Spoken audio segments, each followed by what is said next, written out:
കൊച്ചി കോർപ്പറേഷനിൽ തിളക്കമാർന്ന വിജയത്തോടു കൂടിയാണ് UDF അധികാരത്തിലേക്ക് വന്നിരിക്കുന്നത്. ഇപ്പോൾ മേയറും നിയുക്ത ഡെപ്യൂട്ടി മേയറും മാതൃഭൂമി ന്യൂസിനൊപ്പം ചേരുന്നു. ആദ്യം ഇരുവർക്കും അഭിനന്ദനങ്ങൾ. എന്തൊക്കെയാണ് വികസന പദ്ധതികൾ മനസ്സിലുള്ളത്? തീർച്ചയായും പാർട്ടി ഏൽപ്പിച്ചിരിക്കുന്ന വലിയ ഉത്തരവാദിത്തമാണ്. ഇത് ടീം UDF ആണ്. അപ്പോൾ 5 വർഷക്കാലത്തേക്കുള്ള പദ്ധതികൾ തന്നെയാണ് വിഭാവനം ചെയ്യുന്നത്. അതിനിടയിൽ DCC നേതൃത്വം തീരുമാനിച്ചിരിക്കുന്ന പോലെയുള്ള മാറ്റങ്ങൾ ഉണ്ടാവുമെങ്കിലും ജനങ്ങളുടെ അടിസ്ഥാന വികസനത്തിന് അനുയോജ്യമായ പ്രൊജക്റ്റുകളായിരിക്കും പൂർത്തീകരണത്തിലേക്ക് ഞങ്ങൾ കൊണ്ടുവരുന്നത്. മുന്നിലുള്ളത് വലിയ മാൻഡേറ്റാണ്. സ്വാഭാവികമായിട്ടും നല്ല രീതിയിൽ ഭരിക്കാനുള്ളൊരു അവസരം കൂടിയാണ്. അപ്പോൾ അതിൻ്റെ ക്ഷേമം മൊത്തം ജനങ്ങളിലേക്ക് എത്തിക്കും. തീർച്ചയായും അതിനുള്ള പരിശ്രമങ്ങളായിരിക്കും ഞങ്ങളുടെയൊക്കെ ഭാഗത്തുനിന്ന് ഉണ്ടാവുന്നത്. 47 സീറ്റ് നൽകി UDFനെ കൊച്ചിയിലെ ഭരണം ഏൽപ്പിച്ചിരിക്കുന്നത്. അത് വലിയ ഉത്തരവാദിത്തമാണ് ഞങ്ങൾക്കൊക്കെ നൽകുന്നത്. ഇത്രയും വലിയൊരു ഭൂരിപക്ഷം കിട്ടിയ സമയത്ത് ഒരുപക്ഷെ മേയറെ പ്രഖ്യാപിക്കാൻ ഒരു അല്പം വൈകി. ഇങ്ങനൊരു പ്രതിസന്ധി ഘട്ടത്തിലേക്ക് പോകേണ്ട സാഹചര്യം ഉണ്ടായിരുന്നോ?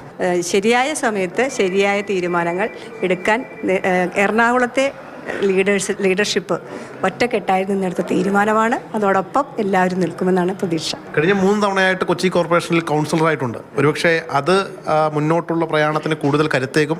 അതായിരിക്കുമോ ഈ മേയർ പദവിയിലേക്ക് എത്തിച്ചത്? 2010 മുതൽ ശ്രീ ടോണി ചമ്മണിയുടെ വികസന നേട്ടങ്ങൾക്കൊപ്പം നിന്ന് പ്രവർത്തിച്ചു തുടങ്ങിയതാണ്. സൗമിനി ജെയിൻ മേയറായപ്പോഴും അനിൽകുമാർ മേയറായപ്പോഴും ഒക്കെ ഞാൻ കൗൺസിലുണ്ട്. ഹെൽത്ത് സ്റ്റാൻഡിംഗ് കമ്മിറ്റിയുടെയും വർക്ക് സ്റ്റാൻഡിംഗ് കമ്മിറ്റിയുടെയും ചെയർപേഴ്സണായി പ്രവർത്തിക്കാൻ സാധിച്ചിട്ടുണ്ട്. ആ അനുഭവമെല്ലാം മുന്നോട്ടുള്ള പ്രയാണത്തിൽ സഹായമാകുമെന്നാണ് പ്രതീക്ഷിക്കുന്നത്. ഒരു ഘട്ടത്തിൽ മേയർ പദവി കിട്ടുമെന്നൊരു സാഹചര്യം നേരത്തെ ഉണ്ടായിരുന്നു. അതിപ്പോൾ അവസാന ഘട്ടത്തിൽ വന്നിരിക്കുന്നു. എല്ലാം സമയത്ത് നടക്കുമെന്ന് കരുതുന്ന ഒരാളാണ് ഞാൻ. ഒന്നിൻ്റെയും പുറകെ നമ്മൾ പോവേണ്ടതില്ല. അത് നമുക്ക് വിധിച്ചിട്ടുള്ളതാണെങ്കിൽ നമുക്ക് തന്നെ വരും എന്ന് കരുതുന്ന ഒരാളാണ്. എല്ലാം ഈശ്വര നിശ്ചയമാണ്. എന്തായാലും ഡെപ്യൂട്ടി മേയർ ദീപക് ജവി കൂടി നമ്മോടൊപ്പം ചേരുന്നു. മുൻ കൗൺസിലറാണ്. ഒരുപക്ഷെ അതും അതോടൊപ്പം തന്നെ യൂത്ത് കോൺഗ്രസിൻ്റെ ഭാരവാഹിത്വമുണ്ട്. അതൊക്കെയാണോ പരിഗണനാ വിഷയമായത്? ജനങ്ങളും പാർട്ടിയും ഏൽപ്പിച്ച ഉത്തരവാദിത്വം അതിന് പൂർണ്ണമായും സത്യസന്ധമായും തന്നെ നിറവേറ്റും. രണ്ടുപേരും ഒരുമിച്ച് പ്രവർത്തിച്ച കൗൺസിൽ ഉണ്ടായിട്ടുണ്ട്. അപ്പോൾ സ്വാഭാവികമായിട്ടും മേയർ ഡെപ്യൂട്ടി മേയർ ആ കോമ്പോ നല്ല രീതിയിൽ പോകും. തീർച്ചയായിട്ടും നല്ല രീതിയിൽ തന്നെ പോകും. തീർച്ചയായും ഞങ്ങളെ വളരെ നല്ല അടുത്ത സുഹൃത്തുക്കളും കൂടിയാണ്. അപ്പോൾ അതുകൊണ്ട് നല്ല രീതിയിൽ പ്രവർത്തനങ്ങൾ മുന്നോട്ട് കൊണ്ടുപോകാൻ സാധിക്കും. കൊച്ചി തീർച്ചയായും UDF ഒരുപാട് പദ്ധതികൾ നടപ്പാക്കിയ ഒരു ജില്ല കൂടിയാണ്. മുന്നിലുള്ള വികസന സ്വപ്നങ്ങൾ എന്തൊക്കെയാണ്? നിയമസഭാ തെരഞ്ഞെടുപ്പ് വരികയാണ്.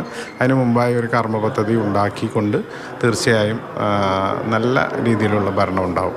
ഇപ്പോൾ രണ്ടുപേരും ഒരേ പാർട്ടിയിൽ നിന്നാണ്. രണ്ടുപേരും ഒരുമിച്ച് കൗൺസിലായിട്ട് പ്രവർത്തിച്ചാണ്. നിങ്ങൾക്കിടയിൽ വലിയൊരു ആശയക്കുഴപ്പമുണ്ടാകാൻ സാധ്യതയില്ലേ? ഇത് ഒരു കാഴ്ചപ്പാടോടുകൂടിയാണ് നേതൃത്വം തീരുമാനമെടുത്തിരിക്കുന്നത്. അത് കൊച്ചിയുടെ നല്ല ഭരണമാണ് എൻ്റെ ലക്ഷ്യം. ആ ലക്ഷ്യത്തോടൊപ്പം ഞങ്ങളുണ്ടാവും. ബിനു പാവമ്മയ്ക്കൊപ്പം ശ്യാമപ്രസാദ് ഉത്തമൻ, മാതൃഭൂമി ന്യൂസ്, കൊച്ചി.